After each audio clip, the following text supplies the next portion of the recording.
close your eyes. Picture a path, not on any map, worn not by pilgrims, but by monsters. It's a road walked by a rare few who stand between the darkness that lurks in the ancient woods and the perhaps greater darkness that resides in the hearts of men. Tonight, here on Gaming Lore for Sleep, we walk that path. We follow the footprints of a man who is neither hero nor villain, but something else entirely, a witcher. This is the story of Geralt of Rivia. Settle in and let the world fade away as we begin. Geralt of Rivia, the Butcher's Price, an epic of steel sorcery and the space between. Chapter 1, The Forging of the White Wolf. Our story begins not with a hero, but with a choice made in terror. The world of the continent is a grim tapestry woven from the threads of catastrophe. Humanity are the newcomers, having arrived through a dimensional cataclysm known as the Conjunction of the Spheres, an event that shattered the boundaries between worlds and left behind a land infested with nightmares. This was not a world made for men. It was a world they invaded, and the original inhabitants, elves, dwarves, and gnomes, watched with bitter resentment as these aggressive, prolific apes multiplied and claimed the land as their own. But humanity's true struggle was not with the elder races. It was with the vermin the Conjunction left behind, the grotesque, the spectral, the utterly alien. From fog-shrouded cemeteries, noonwraiths materialized to dance travelers to their deaths. In the deepest, oldest woods, Leshens, ancient and territorial, turned the very trees and wolves against interlopers. In swamps, foglets created miasmas of fear, while in the high mountains, griffins and wyverns snatched livestock and children from mountain villages. And most terrifying of all were the intelligent monsters, the higher vampires like Regis, who could live for centuries, passing as human, viewing mankind as both a fascinating experiment and a convenient food source. To fight these horrors, something new had to be forged. Not a knight bound by chivalric codes and honor, but a weapon, a pragmatist, a killer. Thus, the Witchers were born. The School of the Wolf, its austere and crumbling keep known as Kaer Morhen, perched in the treacherous Blue Mountains, was one such forge. It was here that a boy, whose original name is a ghost lost to the cold mountain winds, was brought. His origin is a classic Witcher tale, a story of the law of surprise, a capricious and magical debt. A Witcher, perhaps Vesemir himself, had saved a man's life, and as his reward, claimed that which you already have but do not know. The man, returning home, discovered his wife was pregnant. The child, a boy, was thus destined for the path. He was an unwanted child, a living price paid, a human coin in a transaction for survival. His childhood ended the moment he passed through Kaer Morhen's heavy gates. The training was a systematic deconstruction of a human child and his reassembly into a fighting tool. The path was a brutal gauntlet of relentless drills. From the first light of dawn until the last rays faded, the boy and his fellow trainees, boys like Eskel, Lambert, and Caen, were put through their paces. They learned the Witcher sword forms, fluid, acrobatic, and brutally efficient pirouettes and strikes, designed not for dueling, but for dismembering creatures that moved with blinding, unnatural speed. They trained with the silver sword, reserved for creatures magical in origin, and the steel sword for the all-too-natural monster that was man. They scaled the sheer, icy cliffs around the keep until their fingers were raw and bloody. They learned to track a Doppler through a moonlit forest, to identify a Brux's spore, to craft basic potions and bombs. They were taught to fight blindfolded, to hone their other senses. Their childhoods were not merely forgotten, they were actively beaten out of them, replaced with the cold, hard calculus of survival. The weak died during training, their bodies discarded without ceremony. This was the necessary cost. Then came the true transformation, the trial of the grasses. This was not a test of skill, but an alchemical and magical ritual that rewrote a body on a fundamental genetic level. The boy was strapped down, and a series of potent mutagens, derived from monstrous plants and creatures, were injected into his system. The pain was indescribable. It was as if every nerve ending was being dipped in acid, while his bones were being ground to dust. His body convulsed. His mind teetered on the brink of utter annihilation. Visions of hellish landscapes and screaming faces would haunt him for the rest of his days.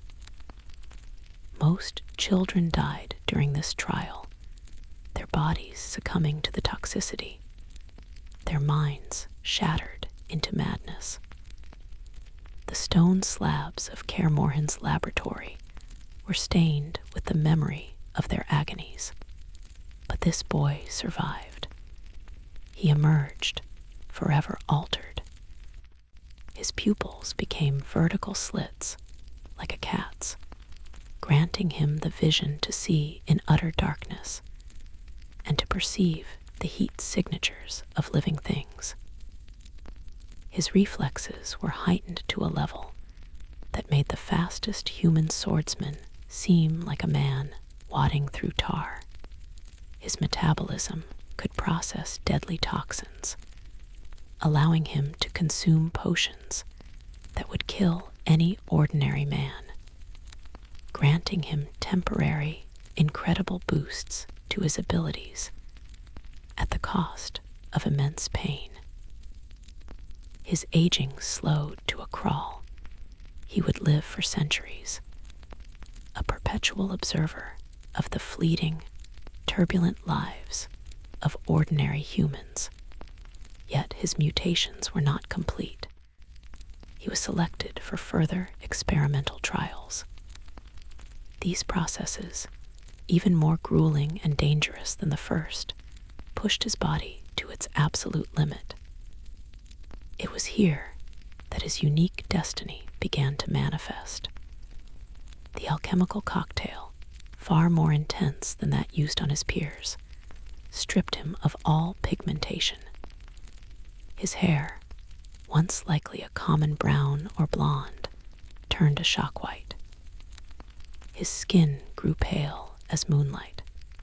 He emerged from this second agony not just as a witcher, but as a symbol, a living ghost. They named him Geralt. And later, to lend an air of false familiarity and trust to a figure who was inherently alien and frightening, he would adopt the surname of Rivia, a complete fiction he crafted for a public that needed a simple, geographical label to pin on their fear. Geralt left Kaer Morhen as a fully fledged witcher, a weapon honed for a single purpose, to walk the path.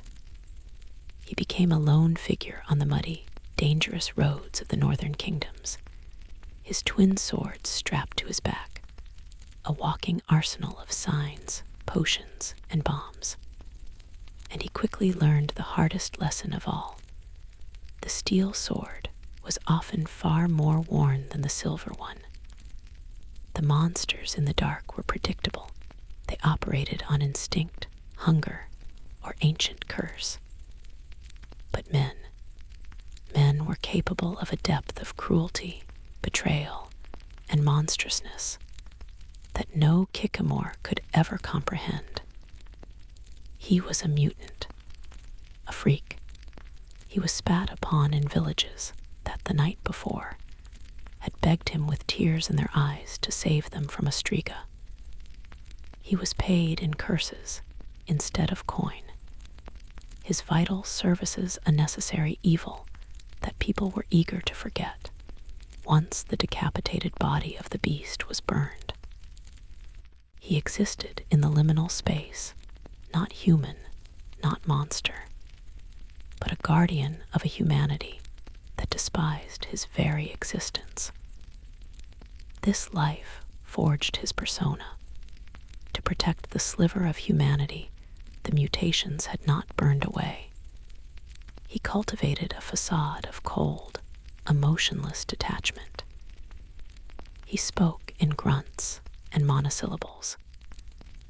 He professed a strict creed of neutrality, refusing to take sides in the petty, bloody wars of kings and emperors. It was a shield, and he wore it every moment of every day. Chapter 2. The Ballads and the Binding. A life of utter solitude is a form of slow suicide, even for an immortal.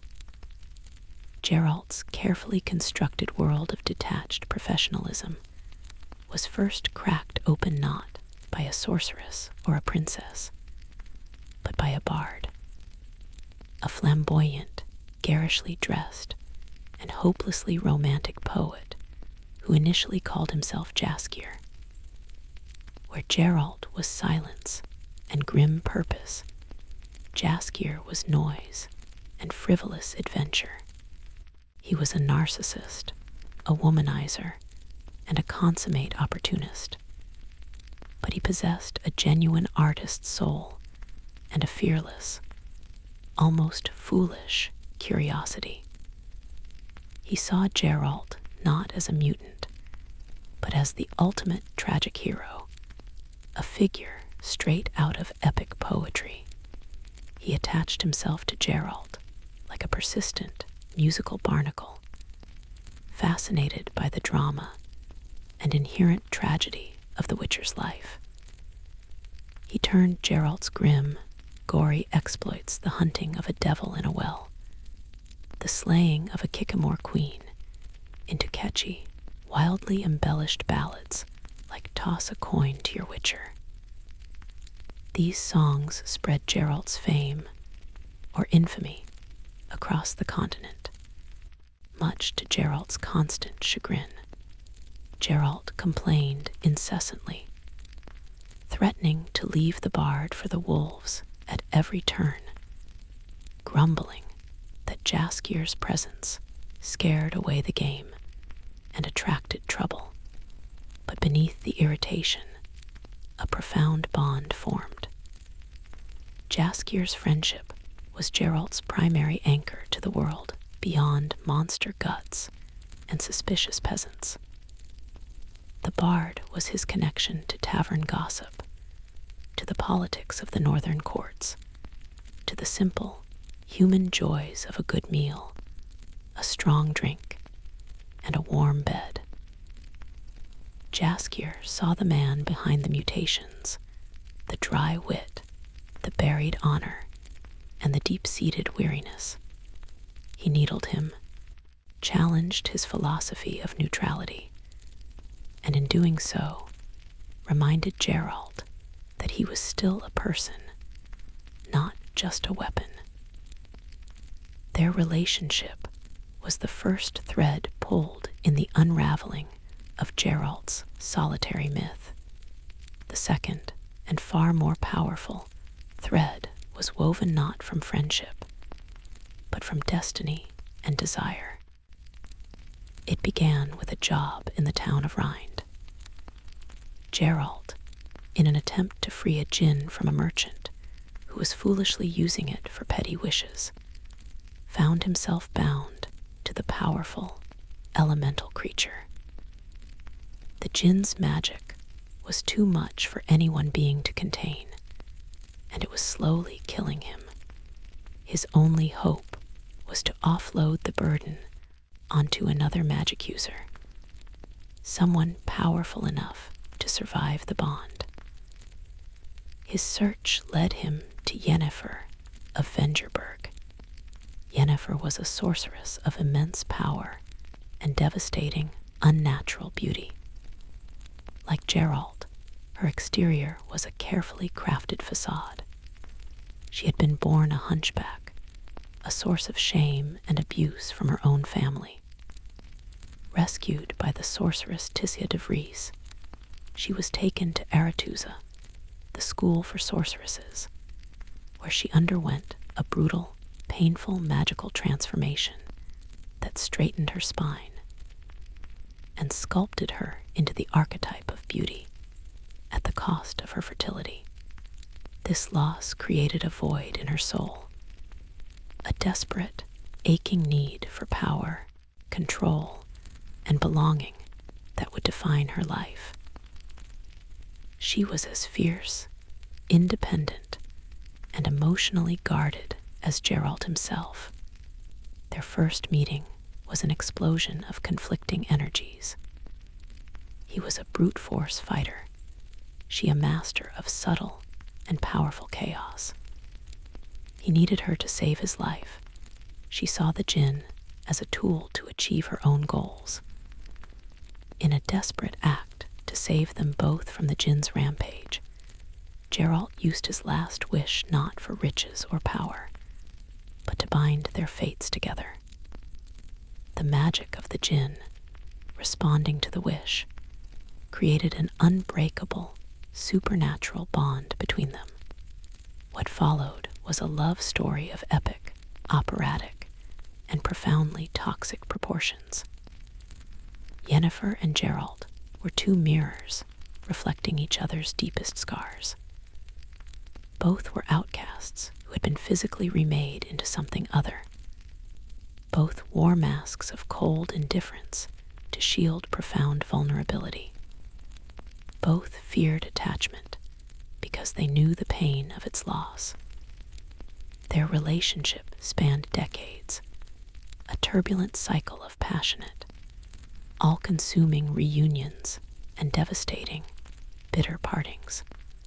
They loved with a terrifying intensity that could heal old wounds, and they fought with the precision of surgeons, knowing exactly how to inflict the most damage. Yennefer was the one person in the world who could see through Geralt's facade of neutrality, challenge his every assumption, infuriate him, inspire him, and complete him. She was his equal in every sense, and their tumultuous romance became the great, tragic epic of his long, long life. Chapter 3, The Lion Cub of Cintra. If Jaskier and Yennefer pulled Geralt back into the world of human connection, it was a third destiny that would irrevocably shatter his solitary existence and redefine his very purpose. It all hinged once more on that ancient, capricious custom, the law of surprise. Years before he met Yennefer, Geralt had found himself in the kingdom of Cintra. He saved the life of a knight, Dunny, who was cursed to appear as a human hedgehog hybrid by day. In doing so, he inadvertently lifted the curse, revealing Dunny to be a handsome man. As his reward, Dunny invoked the law of surprise. Geralt, reluctant and superstitious, claimed that which you already have but do not know. It turned out that Dunny's lover, Princess Pavetta, was secretly pregnant. The child, a girl, was Geralt's child surprise. Horrified by the weight of this destiny, and wanting no part of the responsibility of a child, Geralt refused to claim her. He left, telling the child's grandmother, the fierce Queen Callanth, that he would never return. The girl was named Cirilla, called Ciri, the lion cub of Cintra, and heir to the throne. For over a decade, Geralt tried to outrun this destiny. He wanted no child, no heir, no such permanent, fragile connection. He believed his life was too dangerous, his nature too monstrous for fatherhood. But destiny, in the world of the Witcher, is not a suggestion. It is a current, a force of nature as immutable as gravity. To fight, it is to drown. The current became a tidal wave when the Nilfgaardian Empire, a vast, militaristic, and expansionist power from the south, invaded Cintra. The city was sacked. Queen Callanth committed suicide rather than be captured, and the royal line was seemingly extinguished. But Ciri escaped. Guided by a primal, magical pull, she fled into the forests and swamps, a terrified, traumatized girl pursued by Nilfgaard's deadliest agents. Geralt, hearing of Cintra's fall, felt the pull of destiny. His neutrality, his carefully maintained distance, crumbled to dust. He went searching for her. He found her in the druidic sanctuary of Broccolin Forest, a place infamous for being lethal to humans. But Ciri, protected by her elder blood lineage, was safe. When Geralt finally found her, a small, fierce, ashen-haired girl with piercing, terrified emerald eyes, the last vestiges of the detached Witcher died. In that moment, he was no longer a mutant for hire. He became a father. He took her to the only home he had ever known, Kaer Morhen. There, the last of the wolves, Vesemir, Eskel, and Lambert, trained her. They could not subject her to the trials of the grasses, but they taught her the Witcher's way of the sword. She was a prodigy, fierce and determined. But they soon discovered she was far more than a princess or a would-be Witcher girl. She carried the blood of Lara Dorren, an elven sage. This was the elder blood, or Hen Iker, a gene that granted her immense, latent power, the power to manipulate time and space itself, to jump between worlds. She was a source, a living conduit of chaos, and the most coveted being on the continent. Geralt, Yennefer, and Ciri slowly, awkwardly, became a family. The wolf, the sorceress, and the lion cub of Cintra. It was a dysfunctional, scarred, and powerful unit. Yennefer, who could never have her own child, found a daughter to love and to teach in the ways of magic. Geralt, who never wanted a child, found a purpose that transcended the path. His world, once a lonely road from one monster-infested village to the next, now had a fixed, unwavering center, the safety of this girl. He was no longer a sword for hire. He was a protector. His path was now a desperate, running battle to keep his daughter safe from the myriad forces that sought to control her power.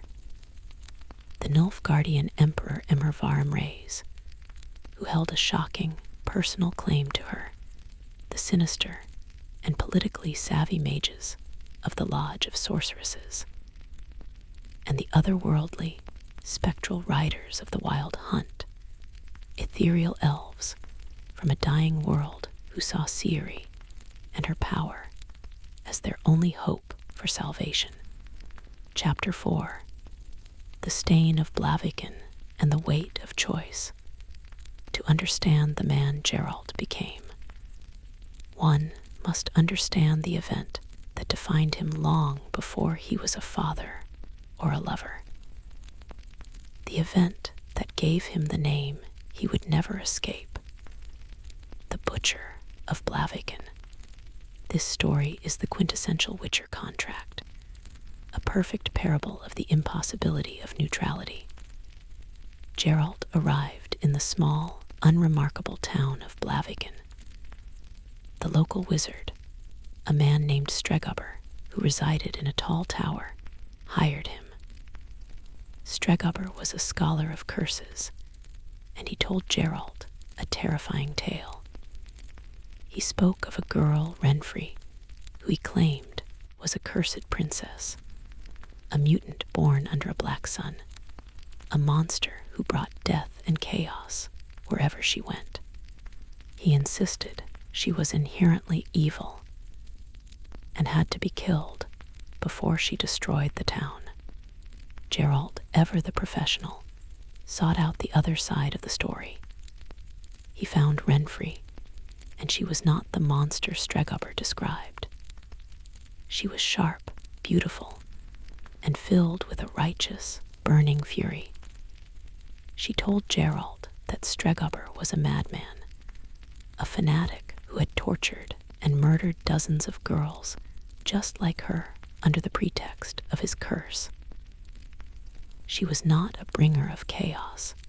She was a victim seeking vengeance. She gave Geralt an ultimatum: lure Stregubber out of his magically protected tower, or she and her band of hardened thugs would begin slaughtering the townspeople, one by one, until the wizard emerged. Geralt was trapped in the classic Witcher's dilemma, the very scenario his creed of neutrality was designed to avoid. Both sides were morally compromised. Stregubber was a cold, calculating, and potentially genocidal intellectual. Yennefer was a victim turned into a vengeful predator, willing to murder innocents to achieve her goal. Geralt tried to reason with her, to convince her to walk away. He appealed to the humanity he still saw in her eyes. "They'll call you a monster," he warned her. "A monster," she replied, her voice laced with bitter irony. "Is that what they'll call me? And what do they call you, Witcher?" Her words struck to the core of his being. He spent a night of anguish, trying to find a third option, a path of true neutrality. But as the sun rose, he saw Yennefer and her men moving into the market square, their weapons drawn. The time for philosophy was over. The choice was now between one evil and another. He could side with Stregubber and kill a victim, or side with Yennefer and become an accomplice to the murder of innocents. Geralt made his choice. He would not be a pawn in their personal war, but he would not stand by while bystanders were butchered. He confronted Yennefer's gang in the town square. What followed was not a glorious battle. It was a clinical, horrifying slaughter. Geralt moved with the cold, dispassionate efficiency his mutations granted him. He was a reaper, his steel sword a blur. He cut down her men one after another, dismembering and killing with a speed that was itself monstrous. Finally, he faced Yennefer. Their duel was short, desperate, and tragic. He killed her, running her through. As she lay dying in his arms, she whispered a final, prophetic warning about Ciri, a name that meant nothing to him at the time. The immediate threat was over. The townspeople, who had hidden behind barred doors and shuttered windows, slowly emerged. They did not see the context. They did not see the moral calculus. They saw a white-haired mutant standing in a square slick with blood, surrounded by dismembered bodies, holding the corpse of a young woman. They did not see a protector, they saw a butcher. The name was born there, and then spat from the lips of a terrified grocer. The butcher of Blaviken. They drove him from the town, with stones and curses. This single event is the crucible of Geralt's character. It taught him the ultimate lesson, that doing the right thing, the necessary thing, often brings no reward, only scorn and hatred. It cemented his belief in the futility of choosing. And yet, it also proved that when pushed to the absolute brink, he would choose. He would choose to protect the innocent, even if it cost him his reputation, his peace, and a piece of his own soul. The weight of Blaviken was a burden he would carry forever, a stain that no amount of monster blood could ever wash away. Chapter 5. The Legacy of the White Wolf. The story of Geralt of Rivia does not end with a grand coronation or the slaying of a world-ending dragon. It ends as it began, with family, and with the quiet, hard-won peace that comes after a lifetime of war. His later years are a constant, desperate struggle to protect Ciri. He and Yennefer become her steadfast guardians against the world. They face the lodge of sorceresses, who want to use Ciri as a political pawn. They confront the Nilfgaardian Empire, culminating in a personal, shocking revelation. Emperor Imhervarim Reyes is, in fact, the same Dunny that Geralt saved years ago. He is Ciri's biological father, and his desire for her is shrouded in a dark, politically motivated ambition that goes beyond simple paternal love.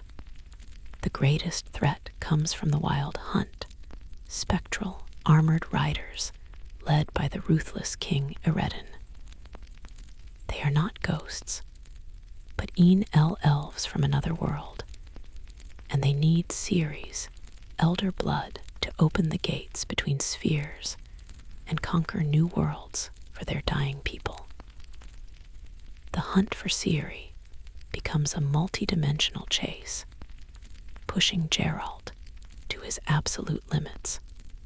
He forges alliances with old friends and unlikely allies, including the vampire Regis, who becomes one of his most loyal companions. He is forced to navigate the politics of the Northern Kings, who are too busy squabbling amongst themselves to see the existential threat bearing down on them. Throughout it all, Geralt is constantly forced to violate his creed of neutrality. He chooses sides. He fights for Redania against Nilfgaard. He fights for his daughter against the world. The White Wolf becomes a general, a political actor, a figure of immense renown and infamy. The boy who was forged into a weapon discovers that the most powerful weapon of all is not his sword, but the love he holds for his family. The culmination of his saga is a cataclysmic event. While the specifics vary in song and story, the core truth remains. Geralt and Yennefer give everything to save Ciri. In one telling, during a massive pogrom against non-humans and mages in the city of Rivia, Geralt is mortally wounded, overwhelmed by a hateful mob. Yennefer, in a final, desperate act, uses the last of her life force to try to heal him, and they both perish. Ciri, her power fully awakened, takes their bodies to a place beyond the world, a mythical isle of apple trees, where it is said she lays them to rest, granting them a final, peaceful respite from the torment of the continent. In another, they survive, retiring to a quiet corner of the world, having finally earned their peace, while Ciri, having embraced her destiny as a dragon rider and world walker, moves on to shape her own story. The true legacy of Geralt of Rivia is not the monsters he has slain. It is the humanity he managed to preserve against all odds. It is the family he built from the shattered pieces of his own traumatic life and the broken lineages of kings and sorceresses. He is the white wolf, a solitary predator who found his pack. He is the butcher of Blaviken, a title of hatred that he wears as a badge of a terrible, necessary choice. He is a living contradiction, a mutant who is more human than the humans who fear him, a neutral party who constantly fights for what is right, a killer who is, at his core, a protector. His story is a gritty, philosophical, and profoundly human testament to the fact that even the most hardened heart can still beat for something more than coin. It can beat for friendship, for passionate and difficult love, and for the fierce, protective instinct of a father. He walked the path drenched in blood and mud, but he no longer walked it alone, and in the end, he proved that even in the darkest, most monstrous of worlds, one can choose to leave it just a little bit brighter, a little less cruel, and a little more worthy of salvation. And so, we leave the path for tonight, letting the embers of this tale glow softly in the dark. Thank you for listening, and for sharing this journey into the world of The Witcher with us here on Gaming Lore for Sleep. Now, the next story begins with you. Drift into the comments below and whisper the name of the character whose lore you wish we would explore next. Perhaps the solemn duty of a Spartan like Master Chief, the ghost of Tsushima, Kratos, and his 9 realms, or the legend of Ezio Auditor. Your choice will light our way. Until next time, thank you for listening. Sleep well and let your imagination run wild.